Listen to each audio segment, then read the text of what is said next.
संवाद करिए महत्वना समाचारनी। तो हालમાં એક મહત્વના સમાચાર મળી રહ્યા છે। ગુજરાત રાજ્યમાં ભાજપ શહેર પ્રમુખ બનવા માટે 2 દિવસ સેન્સ પ્રક્રિયા હાથ ધરવામાં આવશે। 4 અને 5 જાન્યુઆરીએ સેન્સ પ્રક્રિયા કાર્યાલય ખાતે ચાલશે। 4 તારીખે ફોર્મ ભરવામાં આવશે અને 5મી તારીખે રૂબરૂ બોલાવવામાં આવશે અને સેન્સ પ્રક્રિયા હાથ ધરવામાં આવશે। 6ઠી તારીખે કમલમ ખાતે બેઠક કરવામાં આવશે, ત્યારબાદ રિપોર્ટ પણ આપવામાં આવશે। તો શહેર પ્રમુખ માટે ફોર્મ ભરવાની પ્રક્રિયાનો પ્રારંભ થઈ ગયો છે।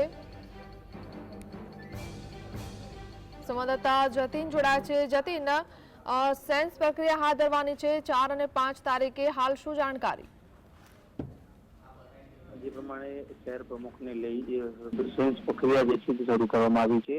આજ રોજ 4 અને 5 જાન્યુઆરી 2 દિવસ સેન્સ પ્રક્રિયા જે છે તે ચાલવાની છે। હાલ ખાનપુર કાર્યાલય ખાતે એક બાદ નેતાઓ જે છે સેન્સ પ્રક્રિયામાં આવી રહ્યા છે। પ્રદેશ બીજેપીના સહપ્રવક્તા ડોક્ટર ઋત્વિજ પટેલ જે છે તે ખાનપુર ખાતે આવી ચૂક્યા છે। સાથેમાં જ સારવારના પૂર્વ કાઉન્સિલર બિપિન પટેલ જે છે તેઓ પણ આવી ચૂક્યા છે। શહેર ઉપાધ્યક્ષ દર્શન ઠાકર જે છે તેઓ પણ હાલ જે દાવેદારી કરવા માટે પહોંચે છે। સાથેમાં જ નરોડાના પૂર્વ કાઉન્સિલર અને એસટીના જે એએમટીએસના પૂર્વ ચેરમેન જે છે તે પણ ખાડિયાના પૂર્વ કોર્પોરેટર કૃષ્ણવર્ધન બ્રહ્મભટ્ટ જે છે તે તમામ નેતાઓ જે છે તે હાલ ખાનપુર કાર્યાલય ખાતે આવી રહ્યા છે અને એક બાદ એક પોતાની દાવેદારી જે છે તે કરી રહ્યા છે। 2 દિવસ સેન્સ પ્રક્રિયા જે છે તે ચાલશે અને 6 તારીખે કમલમ ખાતે બેઠક મળશે। ત્યારબાદ 10 જાન્યુઆરી સુધીમાં અમદાવાદના શહેર તેમજ ગુજરાતના જિલ્લાઓના જે પ્રમુખ છે તેમને નામની જાહેરાત કરી દેવામાં આવશે।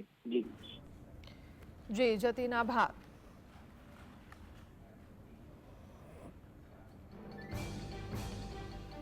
તો કઈ શરતોનું પાલન કરવું પડશે? એક તો ઉંમરનો બાદ નથી, સક્રિય સભ્ય હોવા જોઈએ અને તેનો આધાર આપવાનો પણ રહેશે। વોર્ડ પ્રમુખ કે જિલ્લા પ્રદેશ સ્તરે મોરચામાં કામનો અનુભવ ફરજિયાત છે। પ્રમુખ તરીકે મહિલાનો પણ સમાવેશ કરી શકાશે। પરિવારમાં માતા પિતા ભાઈ પુત્ર કે પત્નીને જો કોઈ અન્ય હોદ્દો હોય તો તે ફોર્મ નહીં ભરી શકે। સતત 2 ટર્મ શહેર પ્રમુખ થનાર પણ ફોર્મ નહીં ભરી શકે।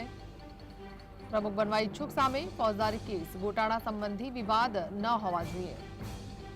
પક્ષમાંથી સસ્પેન્ડ થયેલા પણ ફોર્મ ભરી નહીં શકે।